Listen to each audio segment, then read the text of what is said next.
फ़ाखिर की और एनी की बिल्कुल भी अंडरस्टैंडिंग नहीं हो पा रही। आप देखेंगे कि एनी बहुत कोशिश कर रही है कि वो फ़ाखिर का साथ दे और हर बात में बड़ों की इज़्ज़त करे, लेकिन फिर कहीं ना कहीं आकर उसकी दादी कोई ना कोई नया हंगामा खड़ा कर देती है। आप देखेंगे कि जैसे ही देखता है फ़ाखिर कि तुम घर के कामों में इतनी दिलचस्पी क्यों ले रही हो, तो वो उसको साफ साफ कह देता है कि तुम्हें अपनी पढ़ाई पर ध्यान देना चाहिए बजाय कि इन कामों में। आगे से उसने बताया है कि उसकी दादो जान जो है वो ये सारा काम करवा रही हैं और कहती हैं कि घर के काम भी करने हैं, जिस पर फ़ाखिर कहता है कि मैं अपने बाप से खुद ही बात कर लूँगा इस बारे में कि आखिर वो तुम पर इतनी सख्ती क्यों कर रहे हैं। मैं हरगिज़ नहीं चाहता कि तुम्हारी पढ़ाई में कोई भी खलल आए, इसलिए बेहतर यही है कि तुम अब अपना दिमाग जो है सिर्फ़ और सिर्फ अपनी पढ़ाई की तरफ रखो, इसके अलावा कुछ और सोचने की ज़रूरत नहीं है। ये सब सुनकर एनी को बहुत तसल्ली हो जाती है और वो कहती है अपनी माँ से कि मुझे आज फ़ाखिर की बातों से बहुत तसल्ली हुई कि उसने जैसे मेरा साथ दिया है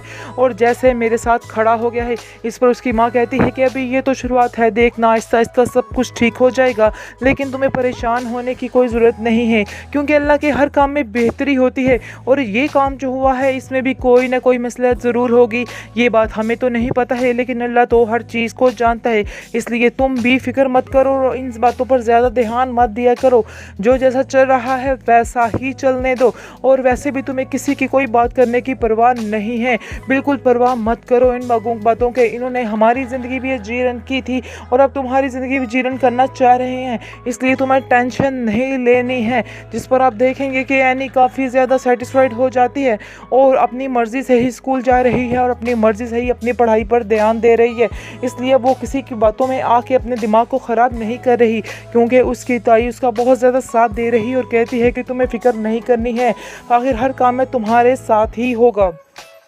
और सबसे ज़्यादा जो आग लगाने का काम कर रही है वो साइका कर रही है, क्योंकि साइका ने मुंह फाड़कर इतनी रकम की डिमांड कर दी है जिसकी वजह से काफ़ी टेंशन में आ चुकी है समीना और उसका शोहर, क्योंकि वो जानते हैं कि कितनी मुश्किल से इन सब बातों को उन्होंने हैंडल करना है, इसलिए काफ़ी ज़्यादा परेशान हैं वो समीना की इन बातों की वजह से। लेकिन अब देखेंगे कि बड़ी ही तसल्ली के साथ वो कहता है अपनी बहन को कि चलो तुमने ये बात का मुतालबा तो कर दिया, लेकिन तुम फिक्र मत करो, मैं पूरी कोशिश करूंगा तुम्हारे इस मुतालबे को पूरी करने की, तुम परेशान नहीं हो। आगे से आप देखेंगे कि समीना भी काफ़ी गुस्से में आती है, कहती है कि आखिर आपने कैसे इस बात की हामी भर ली है, आपको इस बात की हामी नहीं भरनी चाहिए थी। आप जानते हैं कि 30 लाख कितनी बड़ी रकम है और कैसे आखिर आप इन लोगों को 30 लाख रुपया दे देंगे। जिसको सुनकर आप देखेंगे कि वो कहता है कि तुम खामोश रहो, ये मेरा फ़र्ज़ है और उनका भी हक है, ये हक उन्हें लेने दो, इसलिए तुम्हें भी अंदर